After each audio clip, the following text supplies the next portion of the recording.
Sarah Donahue. I'm a most recent avian curator researcher here at Alaska SeaLife Center. And just kind of, it was great that John gave us a really great introduction to kind of our local environment and kind of what's happened in the recent past, because I kind of left a lot of that out to be able to highlight just more methods and how we kind of help contribute with husbandry techniques to research out in the field. So, great. That was a fun picture I took of puffins dancing on a rack. Actually, someone was kicking someone off, but I got it at the right time. So. All right, so studying Arctic birds can be extremely challenging. They're seasonal in terms of availability to us, really, and like how we can actually access them. They're very cryptic when they are accessible, or sometimes they're in really hard to access environments. So up on the top right is a group of spectacled eiders that was found in the middle of the Bering Sea, literally huddled up in sea ice. And that was found recently due to satellite telemetry. We had no idea where they were going over winter and really hanging out. And so population counts were really kind of not great. But then we found a little bump and we're like, oh, cool, so you're not as in trouble, but you're still in trouble, you know. But really hard to even be able to find these guys, right? And then during the summer, they nest on tundra in these like really, the females blend in really well with the environment and these little mounds, and trying to find them can be really hard without actually causing invasive acts. So like if you flush them, predators may on a nest, poke over in it, you know. So there's a lot of hardships that come with even just being able to study species like this. The bottom right is a picture of common murres up on a very high cliff that is extremely inaccessible unless maybe you're a really great rock climber and try to, even then you'd flush them and cause chaos, you know. So they're pretty hard to study at times, and due to these challenges, many Arctic species are understudied and not well represented within literature to be able to make these like well-informed decisions when we need to about conservation efforts and such. And we do have big events happen. During the marine heat wave, it's estimated now that we lost about 4 million individual murres, adults and juveniles alike, which was a little less than the entire population up in Alaska and this area in general. So huge impact to our local area.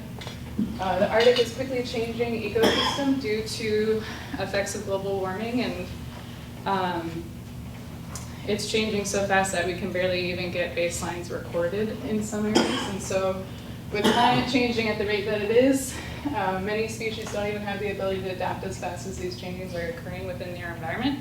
So it's really important for us and like other organizations and such to try and create these baselines of natural history so that we know, kind of like John pointed out, when these changes actually occur, how detrimental it can be to those species and populations.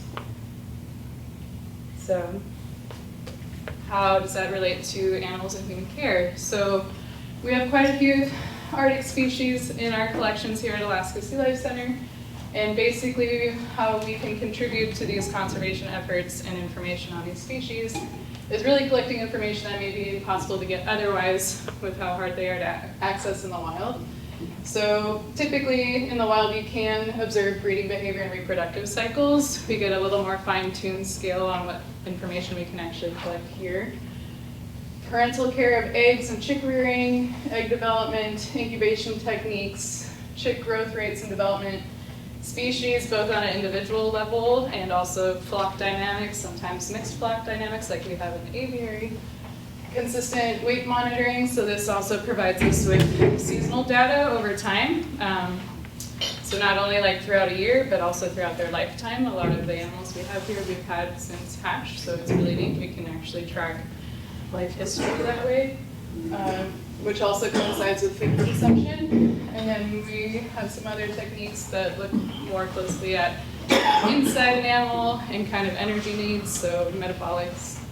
And this really just are a few things that we can look at to help determine baseline information and try to create validations that can help then infer to wild flocks and field studies. And most of this can be done with very low stress and sometimes even voluntary, which is great. So the birds actually will participate on their own. We don't really have to create a big stressful environment. Typically, this is done through training and specific animal care techniques. So which is what we'll go into a little further. Just for shortness of time, and I could go on forever about a lot of this, we're going to really focus on chick growth rates and development, species kind of on an individual level, and then consistent weight monitoring and food consumption. So here's a picture of a just hatched that morning Steller's eider. They get weighed and monitored very closely for the first 60 days of life. And so we have a very accurate growth curve that we can create basically from day 0, which is hatch day, all the way to about day 60. So this is one of our older previous aviculturists, Sean, holding a little Steller's eider. This is Amy, who's in there. With a spectacle eider chick, a little older, politely sitting and being patient while getting their weight taken. And then here's just kind of more photos showing progression. They're a little uncoordinated, wobbly in the first few stages until they really, they kind of hit the ground running too, though, in a sense, so they kind of run all over. So you kind of have to help them a little bit. But once they get older, they are totally used to the scale and will hop up, especially if it's a common occurrence, and they're pretty used to it. So you can kind of see the stages there.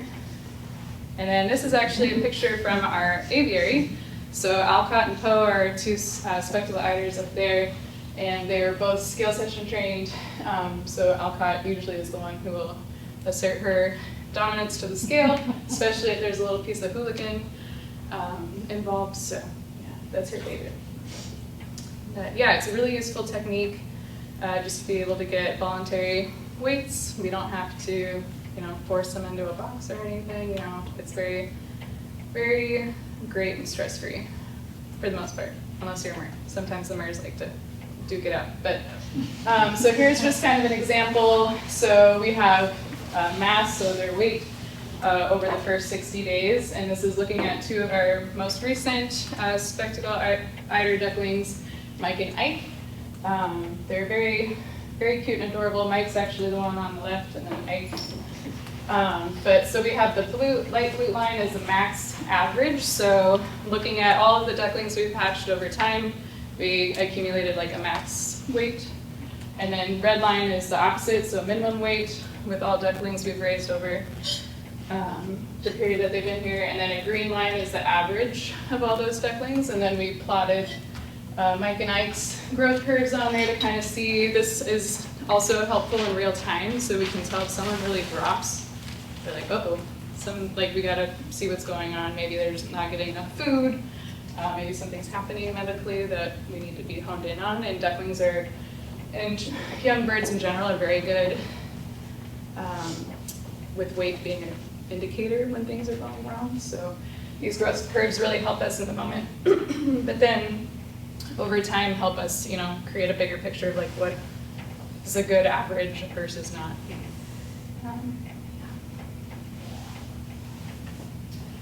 Losing my voice. Okay, so here's another picture of Mike. It was a candy kid year, so that's why it's Mike and Ike. We also have Pete, and then a bunch of birds in the aviary with candy names. But so there's a baby picture of Mike when they're about 9 days old. Before 9 days old, they get their little band, so that's how we know who it is. And then, as we go throughout their growth stage, they eventually will lose their downs. So we were actually trying to monitor, figure out a good way to keep track of feather growth and like when they start developing their juvenile feathers, going through that first molt. So you can see that top photo all down. And then in these two, this one's just cute, so I added it. We have this nice photo box that we would put them in and try to get like these nice white background photos. Sometimes they like to just hang out in there. But you can actually see even in this photo, some of the facial feathers are growing in. It's not as smooth on the bill. So we took pictures literally every day for 60 days to figure out when these different feather groups are coming in. We also look at primaries. So we would keep track, and every time, I think we did these every 3 days, really, just to not make it so much of a demand, but we would take pictures. You can see primaries coming in on that right photo. So really just to get an overall idea of kind of what is happening during their entire growth development. Here is an example that was done with adults during a molting study.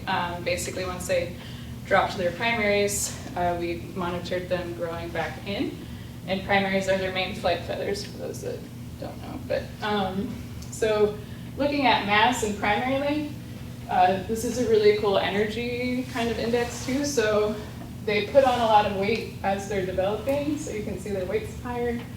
And then as they really go into like making their primaries full length, they drop in weight. So like they're eating a lot to then use a lot of energy to put these primaries through.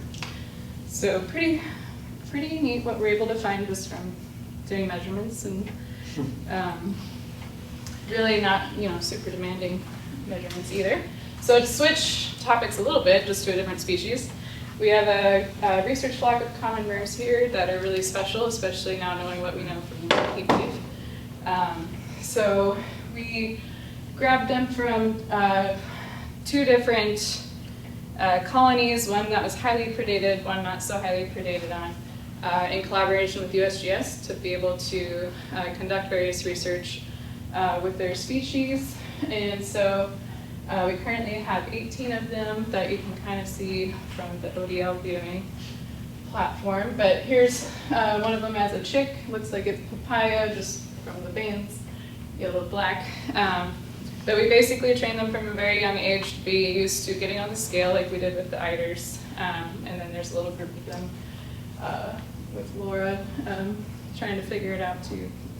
There's a little ramp to help them get up there, and then they kind of all hang out at the ramp until someone wants to, but that's progression of MER scale session, and I do have some video, just so you guys can see it in real time. But it's very much voluntary. They do it when they want to on their own. It takes a lot of patience, not only as the bird to figure out what's going on, but also from an aviculturist point of view. You don't want to, do too many movements to really get them to freak out. You want them to be comfortable with your presence. You also want them to be comfortable accepting, they get a reward for getting on the scale, so you want them to be comfortable taking that from you.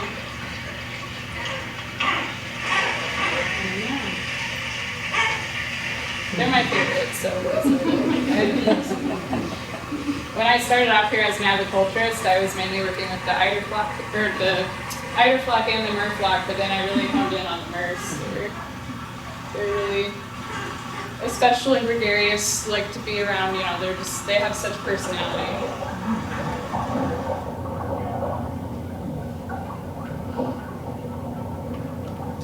That's one, and then here's another just little short.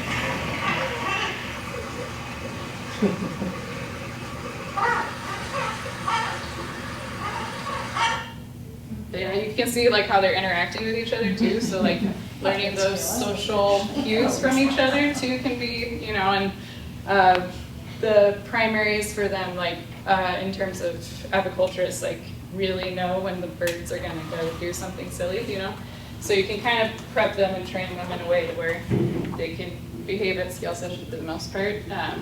Some days it's gonna be fevery and, they're very clever. It's kind of like beehive mind too, so like once one does something, the other one's like, oh, I can do that, They can get a little out of hand, but for the most part, they're very well trained.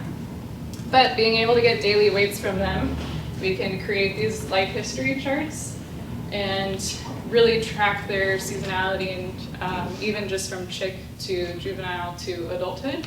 They are now 4 years old as of this August, so we will add another year on there and kind of keep this long-running data set. We're hoping to really do longevity with them, and they have already been great contributors to their species, but we're hoping to keep it going and learn as much as we can from them. In moving to a slightly different direction, I wanted to highlight some of how our interns have been able to also help move forward and progress a lot of our research that we have done here. So first one to start, Ellie, she was kind of our first reintroduction to a split research and husbandry intern. We've had them a while ago, but then COVID kind of happens, and then, so now we kind of got back to it. The great part about this internship is that it really hones in the connection between research and husbandry. They really do work together, coincide together, and shouldn't necessarily be thought of as two separate entities. You really need one to work the other. You need really good, understanding of methods and data collection and recording, which comes from a lot of research backgrounds sometimes, to be able to monitor and really properly, assess your animal. And then also, like, in the field, anytime you're handling a bird, you really need those like animal care kind of thoughts and ideas to be able to handle and deal with your animal appropriately while in the field. So.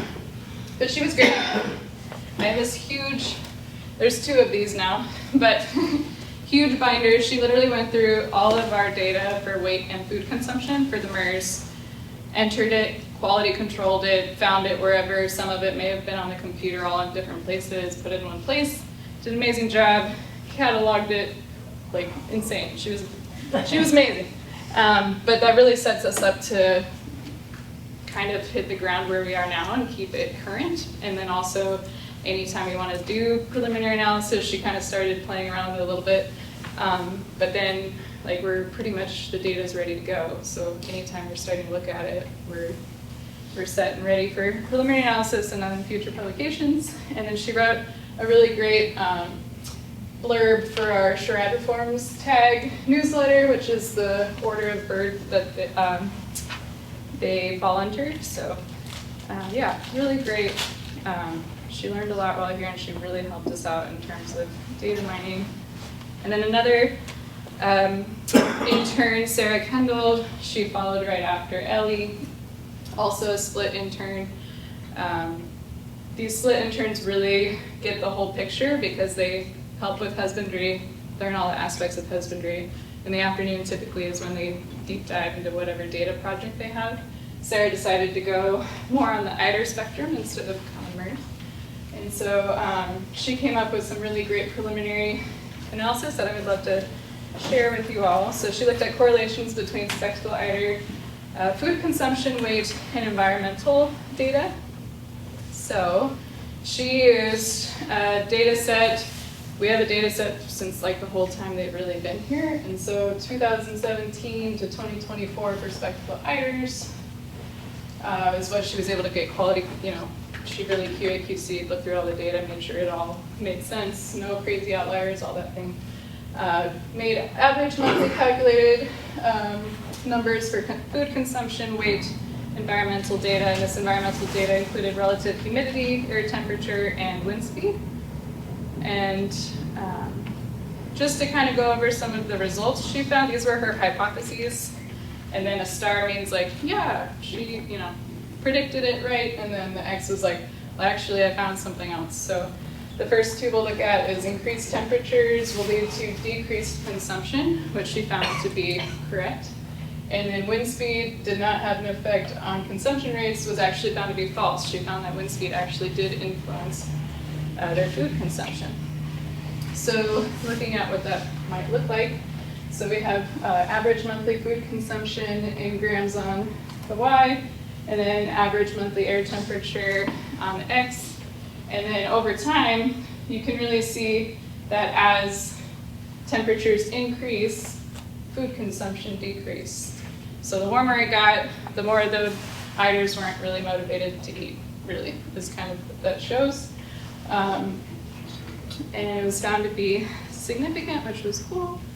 And then looking at wind speed with food consumption, again, food consumption, monthly wind speed. So as wind speed increases, the food consumption actually increased. So then that's interesting, right? You're like, what does wind have to do with eating, right? So then we look at, I was imploring her to kind of look into that further, like why environmentally that might be so. So then she looked at air temperature related to wind speed, and then it makes sense, right? So as your wind speed increases, you decrease in air temperature because of wind chill, right? So the colder it got, influenced potentially by wind, the more they would eat. And this is not necessarily looked at specifically yet, but most likely because it happens usually during the winter, they need to put more food on to be able to maintain body warmth and body condition during the winter. She did look at relative humidity, so how often it's really rainy and wet here. And if she assumed that that would lead to increased consumption, but she actually found that there was no significant relationship between rain and food consumption. And then looking at weight and food consumption, she assumed they would proportion, equally, and as you eat, you gain weight, right? So this one wasn't exactly as she thought. There's a slight correlation, but not super significant, and we are toning this to potentially, need to look into it further, but delayed response. So when you eat things, right, you don't just immediately gain that weight, like a little bit, but you don't maintain that weight, right? And so when we do collect weights, it's after a fasting period, first thing in the morning. So it's like your true body weight. You haven't eaten anything yet for the day. And so there's a delayed response most likely, like due to food consumption, what you actually maintain body-wise. And then colder temperatures correlated with an increase in body size. So this one makes sense with what she found with food consumption, right? So as you have colder temperatures, your food consumption went up. So theoretically, with colder temperatures, your body weight would also go up, right? Because you're eating more over time. So that's exactly what she found. So how does this help us? So practical implications for husbandry practices, well, depending on what's happening, if it's, we know we're gonna have a really cold spell, we make sure those feeders that they have are, full, because we know they're gonna wanna eat more. Or, we go outside, we notice the feeders didn't really change in level at all, and we're like, what happened? Like, why aren't they eating, Oh, it's a really hot, sunny day, So like knowing those indicators can help us to, husbandry-wise, kind of clue into what's going on with them in real time. And then replicating natural behaviors. So, if we noticed it is really hot for a while and we don't want them to be sitting on, land too long, maybe we introduce some treats that allow them to dive in the water and get excited and different things. So those more natural behaviors that kind of help them cool off and kind of adapt to being in human care. And then understanding what a concerning behavior would be. So yeah, like on that hot day where you notice they're not really eating or they're laying around and you're like, oh, but we know it's hot. So. Or they're super hyperactive vortexing sometimes like they do in the winter. They kind of fly around and we're like, oh, what's going on? It's probably a really nice day for them and they're just really excited. For research practices, understanding what might be concerning behavior. So now that we kind of know in a somewhat controlled setting here at the SeaLife Center, like what that could imply for wild populations and like different environmental factors that they experience. Heat, depending on how motivated they are, what time of year it is, but then also extreme weather conditions and things that might impact them in other ways. So kind of having a controlled setting here kind of helps us imply and inform field work and other notions. So another intern we had just to relate to field studies is Devin Herndon. He was a straight research intern but got to help with a couple collection-related topics, and one of them was looking at the sound meter. So we were just testing out for the first time. So basically instructed him like, hey, develop some methods to like test battery life, SD card life, what kind of frequencies you can get, what kind of bird calls really work with this, what, distance-wise, how far away can we actually pick up the bird call, to then be able to implement this out in the field. So he hung it up, the top right picture is up in the aviary, so you could see all the birds behind him. they'd just be calling, and you'd see like how much you could actually differentiate the different calls. And if you could really pick up from like all the way on the other side of the aviary. And then that bottom right picture is out in Bayview, where our common merflock live for most of the year. And just to be able to pick up the MERS and see how intense the calls are from not so great of a distance. So he tested it out at like 5, 10, 15, 30 meters, and really, you know, you get the best call frequency the closer you are, but you can still hear it pretty far. So we were pretty hopeful being able to put it in the field that you could actually detect things flying and doing different things pretty nearby. So here's kind of our field application for that. This was an island that we were able to kind of scale up and deploy one of these sound meters along with a camera to be able to kind of validate what we were hearing with what we were seeing, hopefully. This camera is located right here. So as you can see, these areas are really hard to access and manage, especially you might be able to get there once, but you might not be able to get there again, right? And this was a great collaboration starter project to Puffin kind of monitoring and stuff with National Park Service last summer. So yeah, and that's kind of a brief, quick intro to all that, but I hope you enjoyed it, and I'll take any questions.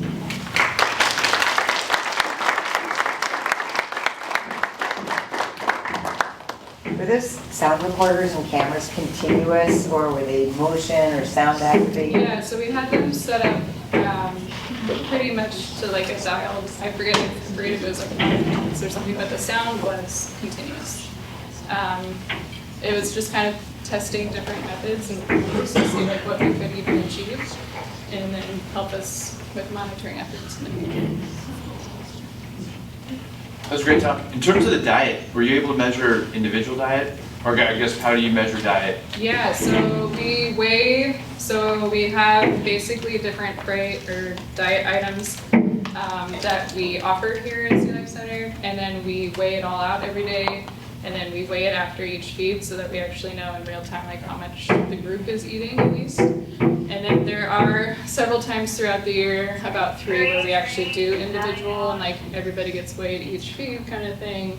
Like we have like a little specialized to kind of get that seasonality, but yeah, we have some really cool, stay tuned for maybe next year, but we have some really cool hard science things happening too with them. So we did a whole Puffin eDNA project where we fed them individually, literally counted everything everybody got for a whole week, times 3 times a day, and collected all the feces from it basically, and we're really excited to validate methods in that sense.